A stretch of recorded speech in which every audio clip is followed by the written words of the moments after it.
अच्छा, अभी आजकल ये जो नैरेटिव चल रहा है न्यूज़ चैनल में, जो काफ़ी समय से चल रही है, about dogs and the bite cases, मेरा कंसर्न ये है कि जब हम ये बाइट की बात कर रहे हैं तो नोबडी इज़ डिनाइंग कि ये चीज़ें नहीं हो रही हैं, पर कम हो रही हैं।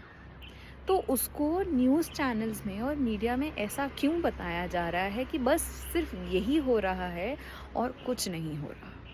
And you know why I am saying this, because मैंने लोगों को बदलते हुए देखा है, जिनको जानवरों से खास प्यार भी नहीं है पर नफरत भी नहीं है, पर अब उनका ओपिनियन जो है वो वही हो गया है कि कुत्तों को तो मर जाना चाहिए, जहर दे के मार देना चाहिए, डंडों से मार देना चाहिए, या एग्जिस्ट ही नहीं करना चाहिए। और पता है ये क्यों हो रहा है? क्यों मीडिया वाले रूट कॉज पर बात नहीं कर रहे, उसके सोल्यूशंस पर बात नहीं कर रहे हैं? बहुत कम बात हो रही है। This is called as not educating. अगर इस बारे में कोई बात कर रहा है तो उसकी जिम्मेदारी भी बनती है कि इसके साथ साथ वो आपको एजुकेट भी करे, क्योंकि सोल्यूशन नहीं बताया जा रहा है, इसी वजह से पैनिक क्रिएट हो रहा है और इसी वजह से लोग एक ही बात कर रहे हैं कि कुत्तों को एग्जिस्ट नहीं करना चाहिए। और मीडिया जो है वो लार्ज स्केल पर बात कर सकती है, राइट?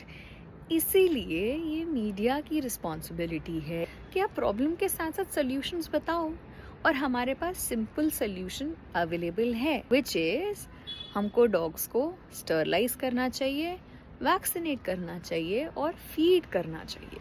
जब हम ये 3 चीज़ करेंगे तो उनकी पॉपुलेशन कंट्रोल होगी, उनके डॉग बाइटर्स केसेस में लोगों को हार्म नहीं होगा अगर कभी कभार ऐसा हो गया तो, और तीसरा, अगर हम फीड करेंगे तो उनका जो अग्रेशन है वो भी बहुत कम हो जाएगा।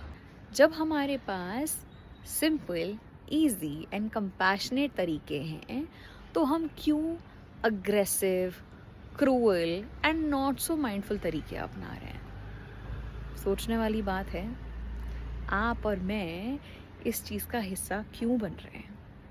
अगर हम बेसिक नेचर को देखें तो हम सबके अंदर कंपैशन है। हम किसी को बेवजह नहीं करना चाहते परेशान, पर हम कर रहे हैं क्योंकि आपको बार बार एक ही चीज़ बताई जा रही है। इस बात पर सोचना ज़रूर।